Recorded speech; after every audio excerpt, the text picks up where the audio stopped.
ಮಾಡೋದ್ರಲ್ಲೂ ತಪ್ಪು ಮಾಡಿದ್ದಾರೆ. ಅದಕ್ಕೆ ನಾನು ಸರ್ಕಾರಕ್ಕೆ ಡಿಮ್ಯಾಂಡ್ ಮಾಡುವಂಥದ್ದು, ಅವರಿಗೆ 1 ಕೋಟಿ ರೂಪಾಯಿ ಪರಿಹಾರ ಕೊಡಬೇಕು ಅಂತ ಹೇಳಿ ನಾನು ಡಿಮ್ಯಾಂಡ್ ಮಾಡ್ತಾ ಇದ್ದೀನಿ. 1 ಕೋಟಿ ರೂಪಾಯಿ. ಯಾಕಂದ್ರೆ ಅಮಾಯಕರನ್ನ ಹೊಡೆದಿದ್ದಾರೆ, ಅವಶ್ಯಕತೆ ಇರಲ್ಲ. ವೀರಪ್ಪನ ಆಗಿದ್ರೆ ಪರವಾಗಿಲ್ಲ, ವೀರಪ್ಪನ ಆಗಿದ್ರೆ ಏನೋ ಪರವಾಗಿಲ್ಲ, ಕೊಡಬೇಕು ಅನ್ನೋ ಆಗ್ರಹ ಮಾಡ್ತೀನಿ. ಮಂತ್ರಿಗಳು ಹೇಳಿದಾರಲ್ಲ ಹೋಗಿ. ಆಮೇಲೆ ಇಲ್ಲಿ ಹೇಳಿದ್ದಾರೆ ನಾವು ಇಲಾಖಾ ತನಿಖೆ ಅಂತೇಳಿ. ಅವ್ರು ಮ್ಯಾಜಿಸ್ಟ್ರೇಟ್ ತನಿಖೆ ಅಂದ್ರೆ ನಿಮ್ಗೇನೋ ಅರ್ಥ ಮಾಡ್ಕೊಂಬಿಟ್ಟಿರ. ಆಮೇಲೆ ಏನನ್ನ ಕೋರ್ಟ್ ಅವರು ಅಂತ, ಕೋರ್ಟ್ ಅಲ್ಲ ಇವರು, ಇವರೇ ಇಲ್ಲಿಲ್ಲೇ ಅಡ್ಜಸ್ಟ್ಮೆಂಟ್. AC ಅಸಿಸ್ಟೆಂಟ್ ಕಮಿಷನರು ತನಿಖೆ ಮಾಡೋದು, ಪೊಲೀಸರು ಅಸಿಸ್ಟೆಂಟ್ ಕಮಿಷನರ್. ಏನ್ ತನಿಖೆ ಅವರೇ ಬರ್ತೈತೆ? ಯಾರ್ಯಾರು ಈ ತರ ಮಾಡಿದಾರೋ ಅದೆಲ್ಲ ಫೇವರ್ಗೆ, ಗೌರ್ಮೆಂಟ್ ಫೇವರ್ಗೆ ಕೊಡ್ತಾನೆ. ಗೌರ್ಮೆಂಟ್ ಅಧೀನದಲ್ಲಿ ಕೆಲಸ ಮಾಡ್ತಾನೆ, ಅವನಿಂದ ನ್ಯಾಯ ಎಲ್ಲಿ ಸಿಗ್ತೈತೆ? ತಪ್ಪು ಯಾರ್ದಾನ ಆಗಿರ್ಲಿ ಅಧ್ಯಕ್ಷರೇ, ಅವ್ರ ಕಾಡುಗಳ್ಳ ಅಂತಾರೆ, ಜನ ರೈತರು ಅಂತಾರೆ.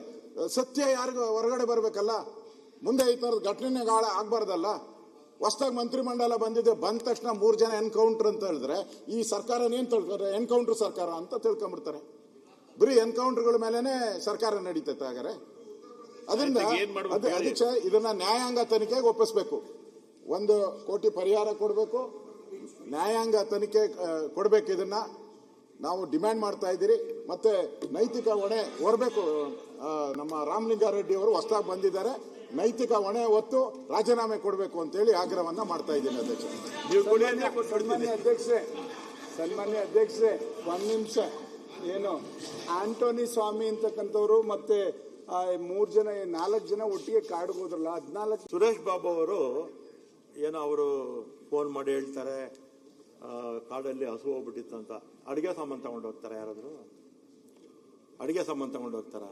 ಹಸು ಸತ್ತು ಹೋಗ್ಬಿಟ್ರೆ 1 ನಿಮಿಷ ಹೇಳಿ, ಹಸು ಕಳೆದು ಹೋಗ್ಬಿಟ್ರೆ ಕಾಡು ಒಳಗಡೆ 1 ನಿಮಿಷ ಕೂತ್ಕೊಳ್ಳಿ. ಕಾಡು ಒಳಗಡೆ ವ್ಯಕ್ತ ಆಗಿದೆ, ಏನು ಅಡಿಗೆ ಸಾಮಾನು ತಗೊಂಡು ಹೋಗ್ತಾರೆ ಅಡಿಗೆ ಮಾಡೋದಕ್ಕೆ? ಸಭಾಧ್ಯಕ್ಷರೇ, ಈಗ ನೋಡಿ, ಅವ್ರ ಹತ್ರ ಆಗ್ಲೇ ಬಹಳ ಡೀಟೇಲ್ ಆಗಿ ಹೇಳಿದೀನಿ.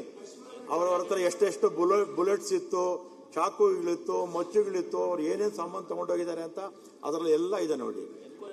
ಎನ್ಕ್ವೈರಿ ಆಗಲಿ, ಮ್ಯಾಜಿಸ್ಟ್ರೇಟ್ ಎನ್ಕ್ವೈರಿ ಆಗಲಿ. ಸಭಾಧ್ಯಕ್ಷರೇ, ನಮ್ಮ ಅಧಿಕಾರಿಗಳು ಏನು ತಪ್ಪು ಮಾಡಿದರೆ ಖಂಡಿತ ನಾನು ಆಕ್ಷನ್ ತಗೊಳ್ತೀನಿ. ಆಮೇಲೆ ಅವ್ರು ತಪ್ಪಿತಸ್ಥರು ಅಲ್ಲ ಅಂತ ಹೇಳಿದ್ರೆ ಪರಿಹಾರ ಕೊಡೋದಕ್ಕೆ ಮುಖ್ಯಮಂತ್ರಿ ಮಾತಾಡ್ತೀನಿ. ಅವ್ರು ಬೇಟೆಗಾರರಾಗಿದ್ರೆ, ಅವ್ರು ಬೇಟೆ ಮಾಡೋಕ್ಕೆ ಹೋಗಿದ್ರೆ ಏನ್ ಮಾಡ್ಬೇಕು ಸಭಾಧ್ಯಕ್ಷರೇ? ಅವ್ರು ಮಂಜುನಾಥ್ JDS. ಸಭಾಧ್ಯಕ್ಷರೇ, ತನಿಖೆ ಆಗಲಿ ಸಭಾಧ್ಯಕ್ಷರೇ. ಆಯ್ತು. ನಮ್ಮ ಅಧಿಕಾರಿಗಳು ತಪ್ಪು ಮಾಡಿದ್ರೆ ಖಂಡಿತ ತಗೊಳ್ತೀನಿ. ಅಕಸ್ಮಾತ್ ಬೇಟೆಗಾರರೇ ಅವ್ರ ಬೇಟೆಗೆ ಹೋಗಿದ್ರೆ ಅವ್ರ ಮೇಲೆ ಕ್ರಮ ತಗೊಳ್ತೀವಿ ಕಾನೂನು ಪ್ರಕಾರ. ನ್ಯಾಯಾಂಗ ತನಿಖೆ